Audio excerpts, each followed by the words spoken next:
வணக்கம், நான் உங்க டிஜே. என்ன டிஜேஃப் எல்லாம் எப்படி இருக்கீங்க? எல்லாரும் ரொம்பவே நல்லா இருப்பீங்க அப்படின்னு சொல்லிட்டு நான் நம்புறேன். இன்னைக்கு வந்து நம்ம எங்க வந்திருக்கோம் அப்படின்னு பாத்தீங்கன்னா, திருவாரூர் ஆழித்தேர் அங்கிறதுக்கு தான் வந்திருக்கோம். இந்த தேருக்கு வந்து நான் ஃபர்ஸ்ட் டைம் வரேன். கண்டிப்பா அதை நான் மட்டும் இழுக்க போறதுல என்னோட சேர்ந்து நீங்களும் இழுக்க போறீங்க. இந்த ஊர்ல வந்து ரொம்பவே ஏசியாலே மிகப்பெரிய தேரை நம்ம இழுக்க போறோம். ஒன்னா என் கூட சேர்ந்து நீங்களும் வாங்க, எல்லாம் சேர்ந்து தேர் இழுக்கலாம். வாங்க டிஜேஎஃப். கோயிலை பாருங்க, கோயிலை பார்க்கவே வந்து எல்லாம் பிரம்மாண்டமா இருக்கும். கேட்டே வந்து பாத்தீங்கன்னா அவ்வளவு பெருசு. அப்புறம் நம்ம குளத்தை பத்தி சொல்ல வேண்டியதே இல்லை.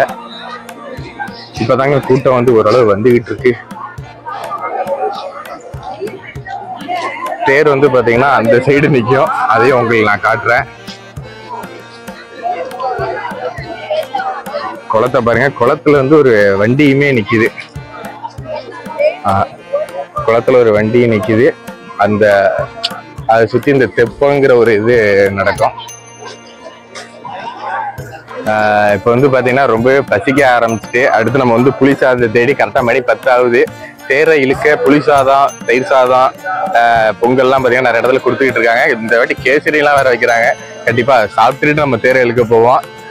தேரை இழுத்து தெருவில் விடுறதும்பாங்க. அந்த மாதிரி நம்ம தெருவில் விட்டாதான் இந்த ஊரே நல்லா இருக்கும். இந்த சுற்றுப்பட்ட ஊர் இன்னைக்கு வந்து பாத்தீங்கன்னா ஆக்சுவலா வந்து இந்த தேர் அன்னைக்கு தான் வந்து மழையே பெஞ்சிருக்கு. கிட்டத்தட்ட அந்த கோடை காலத்துல மழையை பெய்ய வாய்ப்பே இல்லை. இந்த வாட்டி பெஞ்சிருக்கு, நல்லா இருக்கு. அன்னதானம் பாத்தீங்கன்னா அங்கதான் கொடுக்குறாங்க. லைனே பாத்தீங்கன்னா அதிகமா இருக்கு.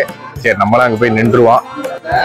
இப்ப வாங்கிட்டு வந்துகிட்டு இருக்கோம். பாத்தீங்கன்னா வடை இது எல்லாமே இருக்கு. கேசரி இருக்காதான் மெயினா. இப்ப வந்து வடை எல்லாத்தையும் தின்னு பார்த்துட்டு நம்ம இதை பினிஷ் பண்ணிட்டு அப்படியே போக வேண்டியதான். வடை இந்த இதெல்லாம் பாத்தீங்கன்னா ரொம்பவே சூப்பரா இருக்குங்க. அவ்வளவு சாப்பிட்டா ரொம்ப சூப்பரு. என்னோட ஃபேவரட்டான கேசரியும் ட்ரை பண்ணி பார்த்துக்கிறேன். அற்புதமா இருக்கு கேசரி. தயிர் சாதமும் அந்த துவையலும் பாத்தீங்கன்னா அவ்வளவு அற்புதமா இருக்கு. வெரி அல்டிமேட்டுங்க. வெத்தலுமே கொடுத்துருக்காங்க.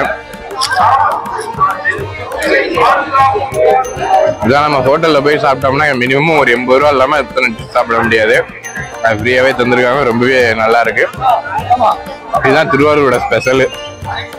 அங்க எட்டி நிக்குதுங்க. நம்ம இப்ப அங்கதான் போகணும். ரொம்ப நேரம் ஆகும் போல.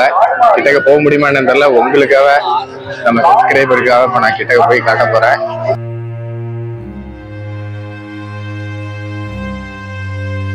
இவ்வளவு கூட்டத்துல சந்தோஷமா தன்னை மறந்து டான்ஸ் ஆடுற ஆண்களும் பெண்களும் சரி. இவங்கெல்லாம் ஆட வைக்கிறது எது அப்படின்னு பாத்தீங்கன்னா அங்க நம்ம கேட்கின்ற இசைதான். அந்த இசை வந்து பாத்தீங்கன்னா அந்த திருவாரூர் தேரை சுத்தி எங்க பார்த்தாலுமே இசைச்சுக்கிட்டு தான் இருக்காங்க. ரொம்பவே நம்மளையே ஆட வச்சிரும் போல அந்த மாதிரி தான் அந்த இசை இருந்தது. இந்த வாட்டி உங்களுக்காக நான் இன்னும் கிட்டக்க போயிட்டு அந்த தேரை நான் காட்டியே ஆகணும் அப்படிங்கிறத நான் ரொம்ப உறுதியா இருந்தேன். அதனாலதான் எவ்வளவு கூட்டமா இருந்தாலும் சரி எல்லாரையும் அடிச்சு பிடிச்சு தள்ளிட்டு அந்த பிரம்மாண்ட தேரை உங்களுக்கு நான் காட்டியே தீருவேன். இந்த திருவாரூர் தேரு நான் பிறக்கிறதுக்கு முன்னாடியிலேருந்து இருக்கு. எத்தனையோ மகான்கள், ரிஷிகள், எத்தனையோ பேர் சாதாரண மனிதர்கள் இருந்து எல்லாருமே இழுத்திருப்பாங்க. இனிமே இழுக்கவும் போறாங்க. இந்த வாட்டி இந்த பிரம்மாண்ட தேரை இழுக்க போறது வேற யாரும் இல்லைங்க.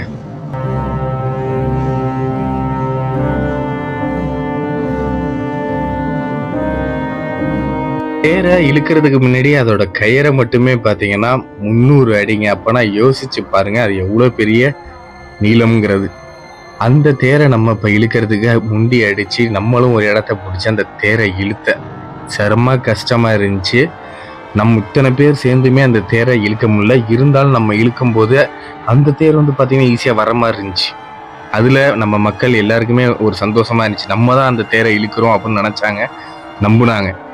ஆனா நம்ம தான் அந்த தேரை இழுக்கிறோமா, நம்ம மட்டும்தான் அந்த தேரை இழுக்கிறோமா அப்படின்னு பார்க்கும்போது அதுதான் இல்லை. பின்னாடி புக்லின் தள்ளிக்கிட்டு தான் இருக்கு. அதுல நம்மளுக்கு ஒரு சந்தோஷம். நம்ம மட்டும்தான் இந்த தேரை பிடிச்சி இழுக்கிறோம் அப்படிங்கிற ஒரு ஆனந்தத்துல அங்க உள்ள மக்கள் எல்லாருமே ஆரவாரத்துல கை தட்டி சந்தோஷமா மகிழ்ச்சியா ஆனாங்க. எல்லா ஊர்லயுமே கோயில் இருக்கு. எல்லா கோயிலுக்கும் ஒரு தேரும் இருக்கு. அப்புறம் ஏன் இந்த திருவாரூர் தேரை பத்தி பெருசா பெரிய பிரம்மாண்டமா சொல்றாங்க? ஏன்னு தெரிஞ்சுக்கணுமா? அதுக்கு நம்ம எல்லாருமே 1927 பின்னோக்கி செல்லணும். 1927ஆம் ஆண்டு ஒரு தீ உருவானது. அந்த தீக்கு திருவாரூர் ஆழித்தேர் பலியானது. பின்னர் அந்த தேரை அப்படியே விட்டுட்டாங்களா அப்படின்னு கேட்டீங்கன்னா அதுதான் இல்லை. மறுபடியும் 1930ல இதை திரும்பவும் எப்படியாவது சரி செய்யணும் அப்படிங்கிறதுக்காக உருவாக்குனாங்க. அதுல 400க்கும் மேற்பட்ட மர சிற்பங்களை கொண்டு வடிவமைத்தாங்க. மறுபடியும் 1943ல தேரோட்டத்துக்கும் ரெடி பண்ணாங்க. அன்று நடந்த செலவுப்படி 7200 ரூபா தேரோட்டத்துக்கு மட்டும் ஆயிடுச்சு. அப்பன்னா இப்ப நீங்க கணக்கு பண்ணீங்க, கம்பேர் பண்ணி சொல்லணும்னா இப்ப ஒருத்தவங்களோட சம்பளம் கூட அது வர்றது கிடையாது. அப்ப நீங்க கணக்கு பண்ணீங்க. இந்த திருவாரூர் தேர் 96 அடி உயரங்க, 360 டன் எடையும் கொண்டுள்ளது. இதனாலே இதை ரொம்ப பெருசு. அதாவது சொன்னீங்கன்னா ஏசியாவிலே மிகப்பெரிய தேர் எது என்று கேட்டீங்கன்னா மிகப்பெரிய எடை கொண்ட பிரம்மாண்டமான தேரான இந்த திருவாரூர் தேர் தான். 1988ல 200 பேர் இந்த தேரை இழுத்துருக்காங்க. அவங்க உதவி மட்டும் இல்லாம யானையும் இந்த தேரை இழுத்து தள்ளி இருக்கு. இப்பதான் புல்டோசர் அது இதுன்னு வச்சு தள்ளுறாங்க. ஓகே, இந்த தேர் பாத்தீங்கன்னா இப்போதைக்கு திருவாரூருக்கே பெருமை சேர்த்து தருது உலக லெவல்ல. இந்த தேரை நம்ம மட்டும்தான் பார்க்க வரோமா? இல்லைங்க.